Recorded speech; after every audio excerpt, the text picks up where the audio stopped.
America और Iran के बीच बढ़ते तनाव के बीच एक बार फिर हालात बेहद गंभीर होते नजर आ रहे हैं। अमेरिका ने ईरान पर की गई सैन्य कार्रवाई का वीडियो जारी किया है। दावा किया गया है कि इस ऑपरेशन के दौरान ईरान से जुड़े करीब 90 ठिकानों को निशाना बनाया गया और उन्हें पूरी तरह तबाह कर दिया गया।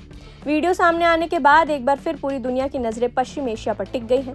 इस बीच अमेरिकी सेना को भी हाई अलर्ट पर रखा गया है और क्षेत्र में अतिरिक्त सैन्य तैयारियां तेज कर दी गई हैं। दरअसल पिछले कई महीनों से अमेरिका और ईरान के बीच तनाव लगातार बढ़ता जा रहा था। दोनों देशों के बीच सीधे और अप्रत्यक्ष टकराव की घटनाएं लगातार सामने आ रही थी। कभी समुद्री मार्गों को लेकर विवाद, कभी मिसाइल और ड्रोन हमले, तो कभी क्षेत्रीय सहयोगी संगठनों के जरिए हमले। इन सबके बीच हालात लगातार बिगड़ते गए हैं। इसी तनाव के बीच अमेरिकी रक्षा विभाग ने अब एक वीडियो जारी किया है। इस वीडियो में लड़ाकू विमान, ड्रोन, मिसाइल लॉन्च और अलग अलग सैन्य ठिकानों पर किए गए हमलों की तस्वीरें दिखाई गई हैं। अमेरिका का दावा है कि ये कार्रवाई उन ठिकानों पर की गई है जहां से अमेरिकी सैनिकों और उसके सहयोगी देशों के खिलाफ हमलों की योजना बनाई जा रही थी। अमेरिकी अधिकारियों के मुताबिक इस सैन्य अभियान में ईरान समर्थित नेटवर्क से जुड़े करीब 90 ठिकानों को निशाना बनाया गया।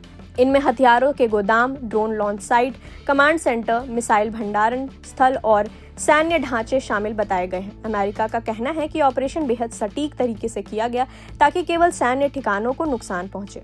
वीडियो जारी होने के बाद अमेरिकी रक्षा मंत्रालय ने साफ कहा कि अगर भविष्य में भी अमेरिकी सैनिकों या उसके सहयोगियों पर हमला हुआ तो उससे भी ज्यादा सख्त जवाब दिया जाएगा।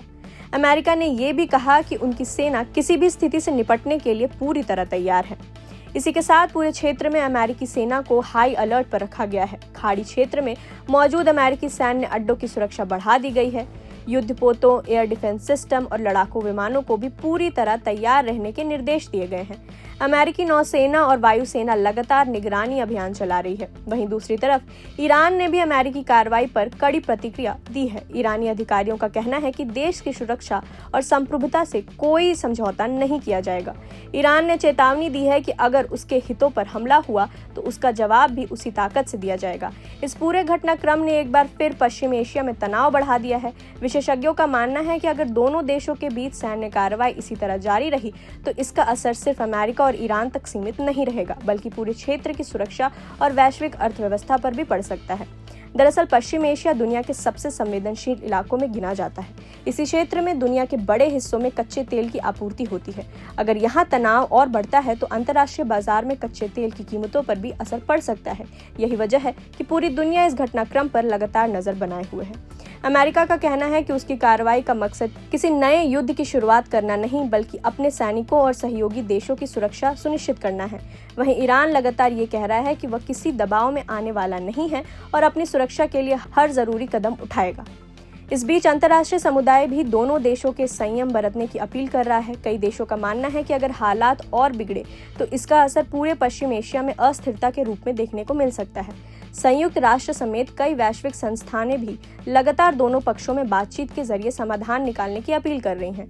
हाल के दिनों में ड्रोन हमले, मिसाइल हमले, समुद्री मार्गों की सुरक्षा और परमाणु कार्यक्रम को लेकर दोनों देशों के बीच विवाद लगातार बढ़ा है।